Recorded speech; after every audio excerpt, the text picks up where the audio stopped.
innama futintum bi ay ko pilin on ko do ko jarabu yata wa inna rabbakum jawma arrahmanu ko jiranto tattabi'uni dewe amin oɗo haarun waɗi ko amri ɗoftaɗe yeɓrore am kaalu ɓe keɓɓitiɓe mbi lan nabara amin ceerata aleydi e ɗiɗo ngaari ha kifine emin ñiɓe e dewa hatta yarjia ilayna ha arta ɓeeɗe amen moussa oɗo gorko karan moussa wi caggal gattugol ya haruna ma harun ma manaka ko hatma ida raaytahum tumani jiiɗaɓe dalluɓe macca e dewa allah tattabi'anide a rewata e am afa asayte mbete a woofa aɓeri yembirode am eko keɓɗumami e dow mum ko e rewde goɗɗum caggal am kala haruna wi yabna umma ma ɓinguel nene am la taxud bi lihiyeji oɗo jaggu e waale am nde wala bi rasi wona e hoore am nde sabu innino min hasitu mbiɗa huuli law ittaba'ta ko somi rewi e dow ma e waade mbiyeɗa wonde mi weltinima gama an taqula hoɗa wiide farɗaɗɗa mi serdi bayna bani israila hakkude bani israila te tikka e dow am te walam tarkudu tawa ganduɗa mi fandani tawa fandaki e heɗade kawni konngol am fima ra'aytuhu fi zalika sabu ko jiiɗa e gaala ko wi koma hattuka kodi alhaali ma ana haaruna tumade ɗe goni e rewde ɗum ɗo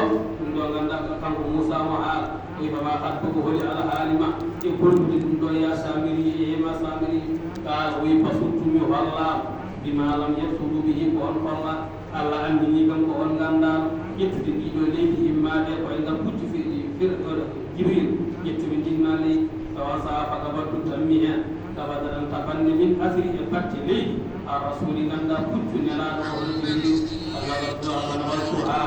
beddi min jinma leydi isowattide ejile e mbaɗi ganda ngaari ɗiɗo wa kadalika o wi ko niide sawwarade li suɗanirimi nafsi ittando am e beddu gonɗiɗo leydi ɓeɗe ganda ɗum ɗo ko ala ruhu waɗi ruhu watti haali wara ay ko gawmaka dalabu minka tawa mi ƴeewi yimɓe ma ene ɗaɓɓa e ma anta accira lahum ila hande gaddantade ndeweteɗe fa addattani nafsi nan fittando am fiinimi an yakuna dhalika al ajru ilahaw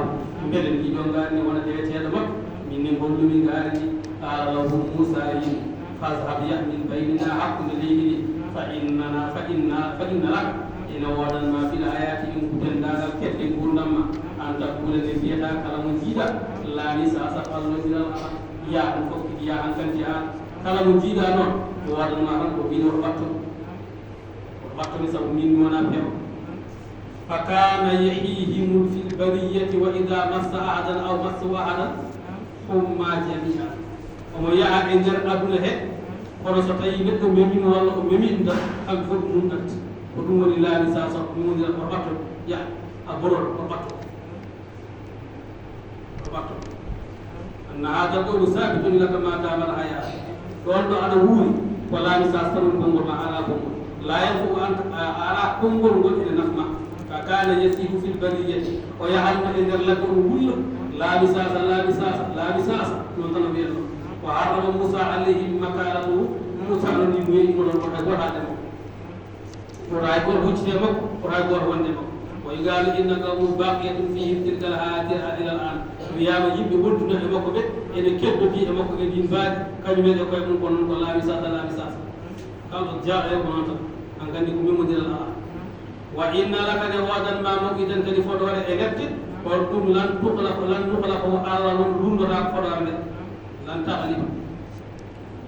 allah lundota ko foɗore nde bal taba'atu iley ma ala addu foɗore nde e dow ma ala ko mbawɗa e wandurda ila ilahika feede allah ma alladino on zalta mo battinnoɗa to yeeso muɗum aalihi feede mun aakifan aɗa ñiiɓi e dewal lanu harrigannahu mamin tummo e jeygu summa rette lanan sifannahu min jawaw fil yammi e tewrumayo nasafan to ɓange ƴewko moussa wimo ndani kanko ganda oɗo sabi moussa nangi kange o duppi ɗum ha wonti condi ha laaɓi ƴawi ƴiyaɗe he wimani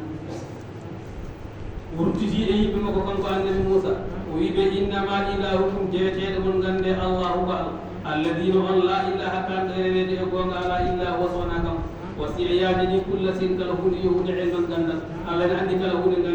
gande ko wontan woni allah faami wa hada akhiru qissati moussa almansour ɗum ɗo wonde wattande qissa moussa jantal e haadi sura e ndede simore kadalika naqussu alayka allah wi ko ni wonni min kalnirma zakatu taslitan law sallah sallam allah haali kaɗo ha noon ko muññidde nelaɗo sallah sallam wa takfiran li mujidatihi e hebbinandemo kawni wa ziyadatan fi ilmi ummidi e ɓeydude gandal e leñol ma li yarifu ahbaballahi ɓe yibbunahu beele eɓe ganda yitte allah ɓe jiɗa ɗumen na wa aada allahi ɓe yuhidunahu ɓe ganda aƴɓe allah ɓe moƴƴito ɗumen na li yazdadu rafahatan wa shaan beele eɓe ɓeydo ɓamtare e alhaali haysu ittalaku ala sayri awali nokku fof ɗo ɓe ƴelliti e jaagol e dendagal fiye kuuji e haarullaji ɗi allah tabaraka taala jabtanto ko ɗoni ko allah waɗi ɗi ganda qissaji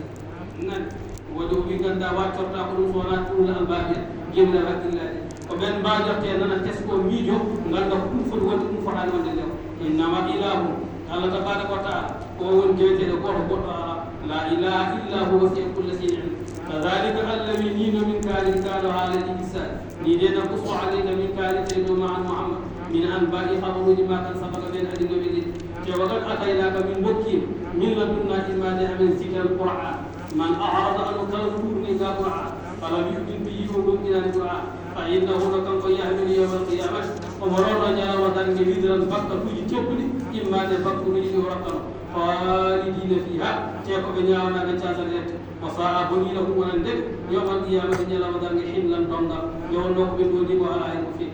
non ko yawma ñalawma ganduɗa yim fo ko fistuji hutta allah ɗum yawan saha ko nafhatu saniya wa nahsul mujrimina hefere ɓe dendine yawma idin ñande heɗo buuka gite ɗe ɗeni woni korona yatafabatuna eɓe cuuɗodira baynahum hakkude maɓe fodde ko gonnoɗon eɓe namdodira illa bistu ɓe mbiyeɗen ɓe en ñiɓano e aduna illa asaran so wona jammaji sappo e ñalawmaji nahnu alam allah wi ko minen ɓuuri andude bima yakkulno koɓe kalata ko laysa kama qalu wonano ɓe kaldanni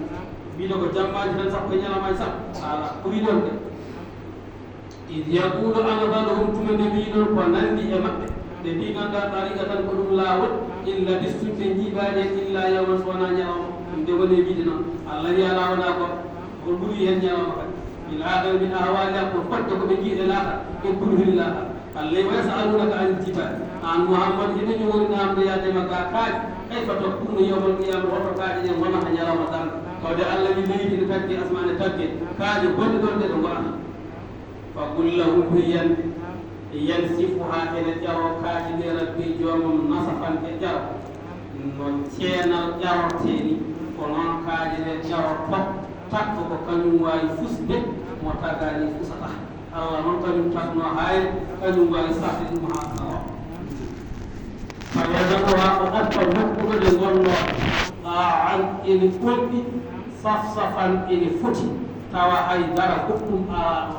ko hunde ɓolɗude haydara ala ɗon te safsafan ne foti ala nadde ala tulde kanko allah waɗa